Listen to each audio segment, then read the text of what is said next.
তো ফ্রেন্ড আজ কিন্তু আমি চলে গেছিলাম মকর সংক্রান্তির মেলা, যেটা ব্রিজের তলাতে হয়। তো আমি কিন্তু মকর সংক্রান্তির দিন মেলাটা শুরু, তার আগের দিন চলে গেছিলাম। আমি ভাবছি বোধহয় মেলা শেষ হয়ে গেছে, কারণ সংক্রান্তির দিনই এটা শুরু হয়। এবছর দেখছি সংক্রান্তির পরের দিন শুরু হবে।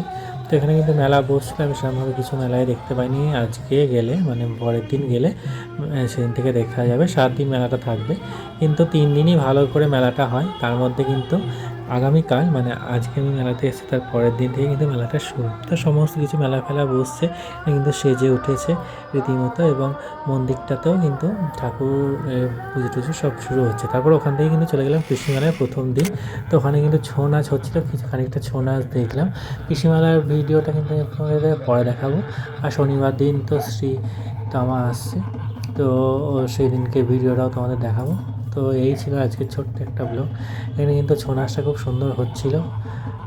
তো তোমাদের কেমন লাগলো অবশ্যই বলে। আমি কিন্তু তোমাদের সেরকমভাবে মকর সংক্রান্তি মেলাটা দেখাতে পারলাম না, পরে যদি যাই আমি অবশ্যই দেখাবো, কারণ এখন দেখানো সম্ভব হলো না। আমি আগের দিন চলে গেছি, ভুল হয়েছিল আমার।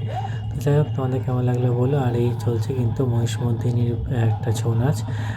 তো ফার্স্ট টাইম দেখলাম একদম স্টেজের উপর থেকে, আমার তো বেশ ভালোই লাগলো। তোমাদের কেমন লাগলো বলো। আর আজকের মতো টাটা, আবার নেক্সট ব্লগে দেখা হচ্ছে। বাই।